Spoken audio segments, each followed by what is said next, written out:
$07। Minecraft की ऐसी mysterious seed जिसके अंदर प्लेयर जाने से डरते हैं, लेकिन इस सीड में ऐसा क्या हो रहा है जो प्लेयर्स इस सीड के अंदर जाना नहीं चाहते हैं। और इस टोटम ऑफ फंडाइंग के अंदर ऐसी क्या चीज़ है जो हमें मरने से बचा लेती है लिटरली, और कि सच में माइनक्राफ्ट के अंदर जस्ट टेरिबल एग्जिस्ट करता है? इसको जानने के लिए तुम्हें वीडियो को पूरा देखना पड़ेगा।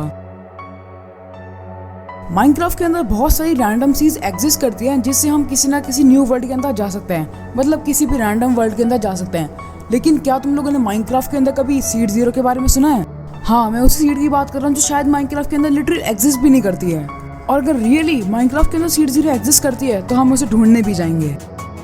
सो मैं अभी एक बिल्कुल नया वर्ल्ड क्रिएट करूंगा डाटा पैक्स के अंदर जाके, नहीं ओके, सो मोर वर्ल्ड ऑप्शन के अंदर जाके मैं यहाँ पे सीड जीरो डाल दूंगा और इस वर्ल्ड का नाम हम जीरो ही रखेंगे। एंड चलो अब इस वर्ल्ड को क्रिएट कर लेते हैं। एंड अब हम उस वर्ल्ड के अंदर देखने वाले हैं कि इस वर्ल्ड के अंदर कुछ सस्पिशियस तो नहीं होता। एंड जब तक वर्ल्ड क्रिएट हो रहा है तुम लोग जल्दी से लाइक कर दो। सो ऑलमोस्ट ये वाला वर्ल्ड बनने वाला है। एंड चलो ओके, सो फाइनली मैं यहाँ वर्ल्ड में स्पॉन हो चुका हूँ। एंड ये वर्ल्ड मुझे इतना भी कुछ सस्पिशियस नहीं लग रहा है। इस वर्ल्ड में लिटरली सब नॉर्मल है, लेकिन अभी ये बात ख़त्म नहीं होती क्योंकि अभी हमें चेक करना पड़ेगा कि ये सीड जीरो ही बनी है या फिर कुछ और ही सीट आ गई इसके अंदर। एंड चलो अभी स्लैश सीड से चेक करते हैं कि इसके अंदर कौन सी सीड है। ब्रो, मैंने लिटरली जीरो सीड डाली थी एंड ये कुछ अलग सी सीड आ चुकी है यहाँ पे। एंड मतलब कि ये सीड जीरो एग्जिस्ट नहीं हुई, लेकिन माइनक्राफ्ट हमसे क्या छुपाना चाहते हैं सीड जीरो के अंदर। एंड मुझे लगता है कि इसके ऊपर से हमें कुछ ना कुछ तो सॉल्व करना ही पड़ेगा। एंड गाइस, काफ़ी देर यूट्यूब और गूगल के ऊपर रिसर्च करने के बाद मुझे पता चला है कि हम कुछ इन लेटर्स को यहाँ पे डालेंगे तो मतलब हमारे वर्ल्ड के अंदर सीड जीरो आ जाएगी। एंड ये मिथ कितनी सही है हम ये वाली भी चेक करने वाले हैं, क्योंकि पिछली बार जब हमने सीड जीरो डाला था सो वो तो कुछ वर्क नहीं कर रहा था, लेकिन इस बार हम टेस्ट करते हैं। सो ये फिर से वैसे ही हो रहा है, ऑलमोस्ट क्रिएट होने वाला है वर्ल्ड। एंड ओके, मैं इस वर्ल्ड के अंदर आ चुका हूँ एंड मैंने कहीं पे भी बिल्कुल कहीं पे भी कट नहीं लगाया है। एंड ये बिल्कुल नॉर्मल सा वर्ल्ड लग रहा है मुझे। लेकिन अब हम इसकी सीड देखते हैं कि इसके अंदर सीड कौन सी है। ब्रो, लिटरली इसके अंदर सीड जीरो आ गई। मतलब इन अल्फाबेट से सीड जीरो रियली में एग्जिस्ट करती है यार। अगर तुम्हें ये वाली मिथ पता थी ना तो मुझे कमेंट सेक्शन में ज़रूर बताना। एंड कुछ लोगों को तो ये भी मानना था कि सीड के अंदर मतलब उन्हें कुछ सस्पिशियस चीज़ें रखी हैं, लेकिन यार इतनी देर से मैं वर्ल्ड को एक्सप्लोर कर रहा हूँ, मुझे तो अभी यहाँ पे कुछ भी नहीं दिखा। एंड मुझे लिटरली यहाँ पे घूमते घूमते 10 मिनट हो चुके हैं एंड मुझे यहाँ पे कुछ भी नहीं दिखा। इसका मतलब ये कि सीड जीरो माइनक्राफ्ट के अंदर कुछ अल्फाबेट से तो एग्जिस्ट करती है, लेकिन ये कोई भी क्रीपी सीड नहीं है। एंड गाइस, एक बार सपोज करो तुम बहुत ज़्यादा गुस्से में हो और तुम तभी आयरन गोलम से लड़ने चले गए, लेकिन आयरन गोलम ने तो तुम्हें ही मार दिया। एंड उससे जो तुम्हें चीज़ बताती है उसका नाम है द टोटम ऑफ अनडाइंग। लेकिन क्या तुम लोगों ने माइनक्राफ्ट के अंदर कभी सोचा कि टोटम ऑफ अनडाइंग आया कहाँ से और वो हमें लिटरली बचा कैसे लगते हैं? तो एक बार तुम अगर विलेजर्स का फेस देखोगे एंड टोटम ऑफ अनडाइंग को देखोगे, इन दोनों में बहुत ज़्यादा सिमिलैरिटीज है। जैसे इनकी आइज हो गई एंड इनकी नोज हो गई। एंड टोटम की आइज और एमरल्ड्स कितने ज़्यादा सेम नहीं दिखते हैं। एंड एमरल्ड से ट्रेड कौन करता है ये तो हम सब लोगों को पता ही है। एंड जब भी विलेज के ऊपर रेड होती है, रेड वाले लोग विलेजर्स पे कब्जा कर लेते हैं एंड उसकी सोल डाल देते हैं इस टोटम के अंदर। एंड इसका मतलब जब भी आप आपकी बार टोटम यूज करो, एक बात आप याद रखना, इसके अंदर एक विलेजर की सोल थी।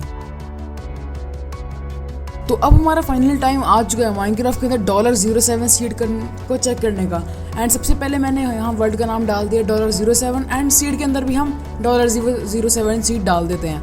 एंड अब इस वर्ल्ड को हम क्रिएट करेंगे। एंड चलो फाइनली वाला वर्ल्ड क्रिएट होने वाला है। एंड ओके, मैं फाइनली स्पॉन हो चुका हूँ एंड मैं इस आइलैंड के ऊपर स्पॉन हुआ हूँ। सो सबसे पहले मैं अभी सैंड कलेक्ट कर लेता हूँ क्योंकि मुझे यार मतलब सामने वाले आइलैंड पे भी जाना है। सो फाइनली मैंने सैंड कलेक्ट कर लिए हैं एंड चलो अब सेकंड वाले आइलैंड पे चलते हैं। एंड थोड़ा सा दूर हो रहा है। अबे यार, मेरे से ब्लॉक क्लच क्यों नहीं होता है? एंड अभी तक मुझे इस वाले वर्ल्ड में कुछ भी सस्पिशियस नहीं दिखा है। एंड वेट, यहाँ पे क्रॉस बना हुआ है। नो वेज ब्रो, यहाँ पे क्रॉस बना हुआ है। And how is this possible यार? बीच आइलैंड में ऐसे क्रॉस कैसे बन सकता है यार? मुझे लगता है मुझे यहाँ से निकल जाना चाहिए, ये कुछ सस्पिशियस ही होया जा रहा है यहाँ पे। डूड, लिटरली वाला क्रॉस भाई बहुत खतरनाक था, वो पता नहीं कैसे रैंडमली आ गया था यहाँ पे। वेट, वहाँ पे कुछ तो है यार, अब तो उधर जाना ही पड़ेगा। ब्रो, ये हाउ इज दिस पॉसिबल यार? ये क्या है यार? ये कैसे पॉसिबल है? इसके अंदर तो मतलब ये मल्टीप्लेयर वर्ल्ड है भी नहीं, सिंगल प्लेयर वर्ल्ड है या वेट, ये सब क्या है? यार मुझे लगता है वहां पे चल के देखना पड़ेगा, ये तो कुछ अलग ही चल रहा है यहाँ पे सीन।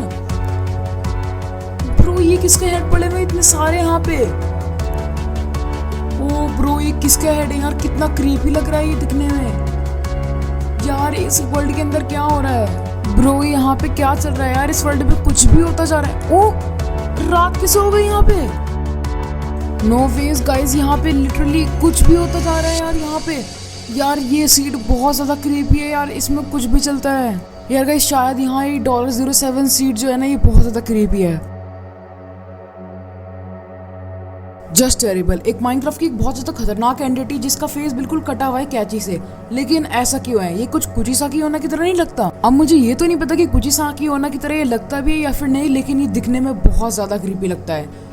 लेकिन इसके पीछे की क्या आपको स्टोरी पता है? जस्ट टेरिबल को एक ऐसी एंटिटी माना जाता है जो हम लोगों पे एक्स से अटैक करता है। एंड बहुत सारे प्लेयर्स ने तो ये भी बोल रखे कि जस्ट टेरिबल उन पे एक्स से अटैक करता है, और इसकी फेस पे जो चीजें कटी हुई है ना, वो भी शायद एक्स से ही कटी हुई है। एंड इसके बारे में मुझे कुछ ज्यादा कुछ तो पता नहीं है, लेकिन अगर आपको इसकी स्टोरी देखनी है, रियल लाइफ स्टोरी, सो नीचे कमेंट कर देना। Well guys, thank you so much for watching. और अगर आपको जस्ट टेरिबल की स्टोरी देखनी है तो नीचे कमेंट सेक्शन में बता देना, मैं जस्ट टेरिबल के ऊपर स्टोरी जरूर लेकर आऊंगा। एंड मिलेंगे नेक्स्ट वीडियो में, तब तक के लिए गुड बाय।